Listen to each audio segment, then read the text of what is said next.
Ramiro, che situazione ti aspettavi in Novorossija quando sei partito? Pues hombre, me esperaba una guerra como la que me he encontrado, pues, y aunque muchas veces intentas imaginarte cómo sería, realmente no te puedes hacer una idea hasta que estás ahí delante y estás viendo que, pues que en cada minuto tienes que estar alerta, tienes que estar preparado para cualquier cosa, porque yo que sé, no es nada fácil vivir en una situación así, la gente está pasándolo fatal. En Lugansk ahora mismo están un poco más tranquilos a día de hoy, pero justo cuando yo llegué llevaban más de un mes sin agua corriente, sin electricidad, sin ningún aparato eléctrico podía funcionar al no haber electricidad. No había comunicaciones, no había cobertura para los teléfonos y había mucha escasez de alimentos y de productos de primera necesidad, sanitarios, higiénicos y demás. Y bueno, pues la situación, la verdad, aunque me la esperaba así, pero era bastante dura.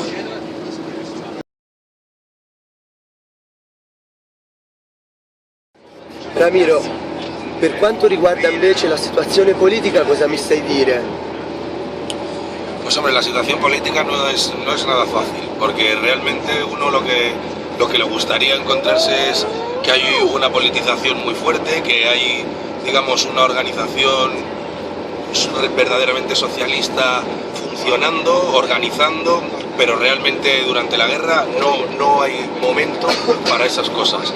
Muchas veces les preguntaba yo sobre qué era lo que pretendían, a dónde querían llegar, cómo iban a evitar que oligarcas de un bando u otro se reconducieran su lucha hacia otro lado, y ellos me decían que no podían pararse a pensar en eso ahora mismo. La lógica de la guerra es sobrevivir y ir avanzando, y no ser derrotados y causarle derrotas al enemigo. En una ciudad en la que encima estaba incomunicada, como he dicho antes, y había tantas carencias que eran prioritarias resolverlas, digamos que el tema político estaba en un segundo plano. Aunque sí que funcionaba la administración, se intentaba hacer reparto de comida para la gente y reparto de agua y demás. Digamos que había el centro militar, el centro político y demás funcionaban, pero no estaban funcionando al nivel a lo mejor que pudiéramos esperar de organización, políticamente hablando. Realmente pues era eso, cómo ir subsanando los problemas que se estaban dando y cómo sobrevivir a los ataques que, ya digo, eran constantes. Si tú estás en una ciudad sitiada por el ejército ucraniano, que están bombardeando las 24 horas del día y tienes que vigilar que los civiles no se mueran de hambre o de sed, no tienes tiempo para estar organizándote políticamente ni para hacer un trabajo en esa línea.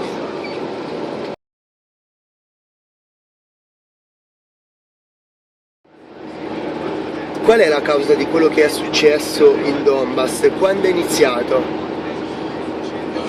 Hombre, es bastante largo de explicar, pero hablando resumidamente, digamos que después de que el Maiden empezara a tomar una dirección ultranacionalista y claramente de corte fascista y neonazi, gracias a la canalización del descontento popular que hicieron Pravi Sector y Svoboda, por ejemplo, empezó la violencia en las calles, empezaron a justiciar a lo que ellos creían que eran los enemigos de la patria y pasaron los tristes sucesos de Odessa, la masacre que hicieron con los compañeros. Y claro, ellos iban manteniendo el buen discurso de que hay que matar a los prorrusos, hay que matar al Donbass, hay que ajusticiar a toda esa gente. ¿Y ellos qué iban a hacer? Pues defenderse. Se levantaron en armas, tomaron los puestos de control y los cuarteles de sus zonas y convocaron a un referéndum, el cual cerca de un 90% de la población de Donbass votaba por independizarse del Estado ucraniano. E invece le ideologie politiche che ci sono adesso in Donbass quali sono? Pues lo más extendido que yo he visto en la gente con la que he hablado es una cuestión muy sencilla. No es una cuestión muy política para ellos. Para la gran mayoría, quiero decir, esta es nuestra tierra, este es el pueblo ruso parlante, esa es nuestra identidad, y estábamos tan tranquilos y sois vosotros los que queréis venir a matarnos. a matarnos por vivir en la zona en la que vivimos, por hablar el idioma que hablamos. Nos desprestigian y nos desprecian porque son mineros, porque la inmensa mayoría se dedica a la industria y a la minería, mientras que ellos son los que van a la universidad, ellos digamos que se sienten superiores, pues quieren defender sus casas y sus familias. Luego dentro de eso sí que hay gente que es socialista, hay gente que habla de poder popular, hay gente que habla de acabar con la oligarquía y acabar con el fascismo, de no dejar que se repita otra vez, digamos, la amenaza nazi que en la Segunda Guerra Mundial estuvo asolando sus territorios. Y luego también, pues evidentemente hay gente que es más nacionalista hacia Rusia, hay gente que añora también el imperio monárquico, y luego también hay gente que añora la Unión Soviética. Pero digamos que es una amalgama, no hay una línea política clara, porque la misma gente que adora y admira al Ejército Rojo, pero también ven con simpatía la época del Imperio Ruso, y luego hay otros que directamente esas cosas las pueden ver mejor o peor, pero su planteamiento es que no son ni Rusia ni Ucrania, que ellos son Novorossiya.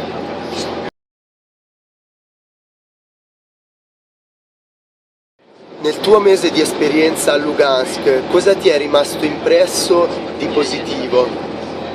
Pues muchas cosas, el cariño de la gente, el agradecimiento del pueblo a la gente que viniendo de otros países en los que ellos saben que los medios de comunicación están mintiendo, pues que vaya gente a ayudarles, para ellos tiene mucho valor, y sobre todo cuando es un momento muy peligroso, cuando estás llegando a una ciudad que está siendo bombardeada y que está muriendo la gente, ellos te agradecen mucho que vayas a echarles una mano.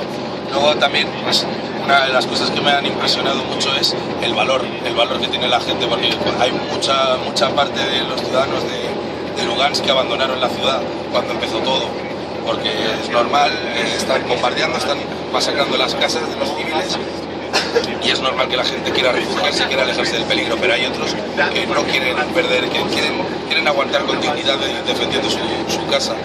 Gente, ancianos, jóvenes, de todo, y eso me parece que pues es de admirar. Luego también, pues, que todo el mundo cuando sabía que de dónde veníamos nos decía no pasarán, y que conocían la historia de la guerra civil en el Estado español, conocían la historia de las brigadas internacionales,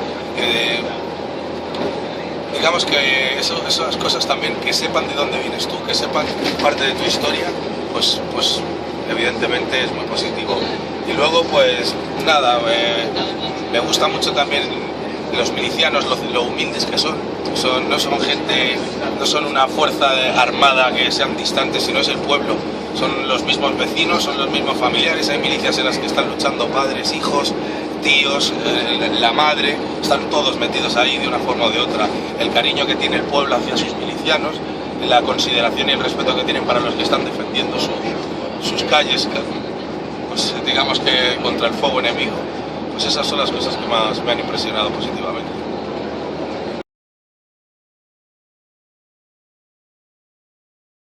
C'è un evento in particolare positivo che mi puoi raccontare, che ti è rimasto impresso?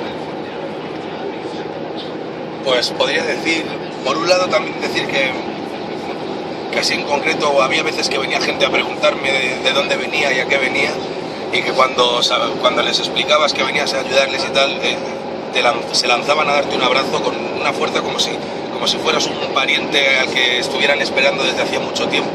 Y eso me sobrecogía en muchos momentos. Y luego una cosa en particular que me impactó fue justo, estuvimos sufriendo muchos bombardeos y he pasado momentos muy muy difíciles, y momentos en los que ya digo, en los que no sabía si iba a estar vivo o estar muerto en cuestión de minutos.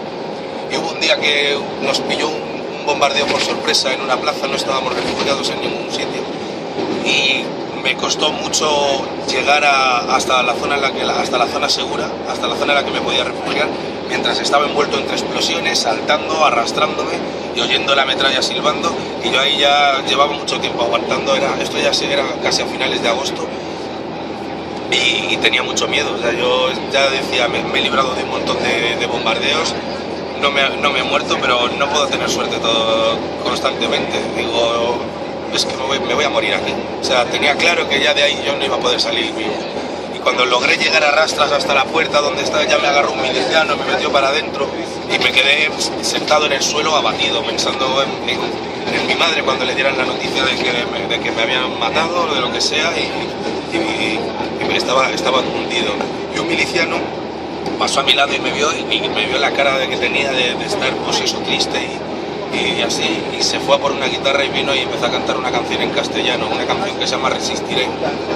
Y el tío me miraba con una serenidad y con una sonrisa que me dio mucha fuerza, me dio mucha alegría, me emocionó profundamente y me arrancó de cuajo todas las sensaciones de hundimiento y de derrota, y me vine arriba, nos abrazamos y digamos que es una cosa que no se me olvidará en la vida.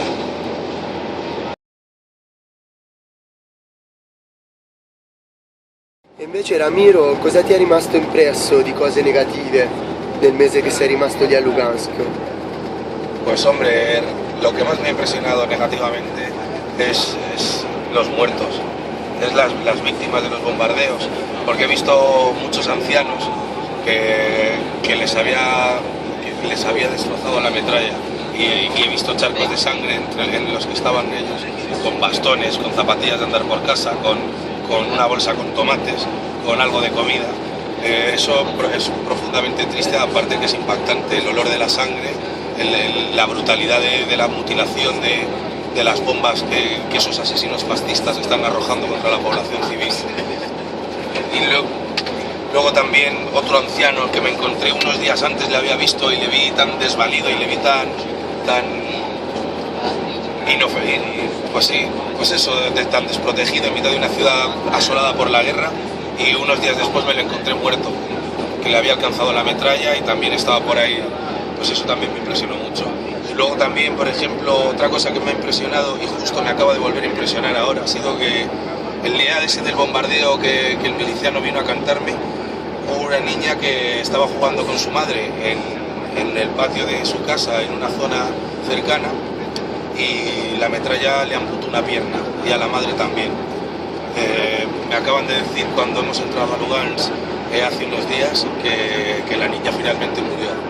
Yo creía que simplemente yo creía que solo había quedado herida, y ya me daba muchísima pena que hubiera perdido la pierna una niña que no debía de tener más de 6-7 años, pero ahora llegar y que te digan que finalmente no aguantó, pues me sigue impactando.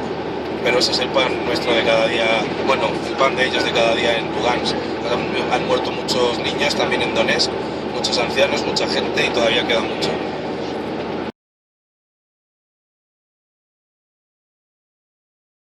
Ramiro, probabilmente la tua esperienza è stata unica. Ci puoi raccontare qualcosa di quello che ti è rimasto impresso? Pues yo lo que me gustaría decir sobre lo que está pasando, y es una cosa que se relaciona con todos los conflictos que suceden hoy en día. Hemos pasado de una etapa en cuando fue la Segunda Guerra Mundial y demás, eran guerras en las que eran palpables en el día a día de todos los países, todo el mundo estaba pendiente de lo que estaba pasando, pero digamos que hemos ido avanzando, dando vueltas de tuerca a lo que es la sociedad del espectáculo, y vivimos sumergidos en un mundo de televisión y de noticias en las que la manipulación llega hasta tal punto en que hay guerras brutales en cualquier rincón del mundo, pero parece que son como pequeñas películas en las que encima nos engañan. Nos venden que es una operación antiterrorista, que casi no hay ninguna víctima, que todo está controlado, que una persona como Poroshenko, que ha llegado al poder ilegalmente por un golpe de Estado utilizando la violencia de grupos paramilitares neonazis financiados por capitalistas, por grandes empresarios millonarios, como siempre ha hecho el capitalismo, valerse de sus perros fascistas para asediar al pueblo y oprimirnos. Pues que nos vendan que eso es democracia, que nos vendan que eso es libertad, pues es que me parece que es indignante. Creo que es un deber moral de todas las personas que creen y esperan que podemos construir un mundo nuevo, el que nos tenemos que, aparte de luchar en cada uno en nuestros puestos de trabajo, en los centros de estudio, en nuestros barrios, en nuestras ciudades, tenemos la responsabilidad de hacer de la solidaridad y del internacionalismo un arma, y un arma potente, que seamos capaces de intervenir directamente en estos conflictos, yendo a ayudar, humanitariamente, dando difusión o lo que sea necesario en cada momento. Pero lo que no podemos permitir es que, digamos que los capitalistas que están destrozando este mundo, con Estados Unidos, Europa, la OTAN, por sus intereses, porque quieran acaparar más poder y más dinero para que no se les hunda el barco, que se les está viniendo abajo su sistema, que está en crisis, sean capaces de invadir países, sean capaces de intervenir en un montón de conflictos, de alimentar a hienas, ya sean neonazis, ya sean yihadistas, ya sea cualquiera que les sirva como herramienta en cada momento, para seguir haciendo esas salvajadas. Creo que es un deber moral de todos el hacer nuestros estos conflictos y eso, y luchar con ellos hasta la victoria siempre, por supuesto. E politicamente come ti definiresti? Yo, ¿cómo me definiría? Pues hace mucho tiempo, no me gusta definirme políticamente con palabras, me gusta definirme con hechos, porque las palabras se las lleva el viento. O sea, me considero... Soy una especie de mezcla entre anarquista y comunista, pero prefiero que sean mis palabras, o sea, prefiero que no sean mis palabras las que me definan, sino que sean mis hechos. Soy de la clase trabajadora, soy antifascista y soy un luchador del pueblo, nada más.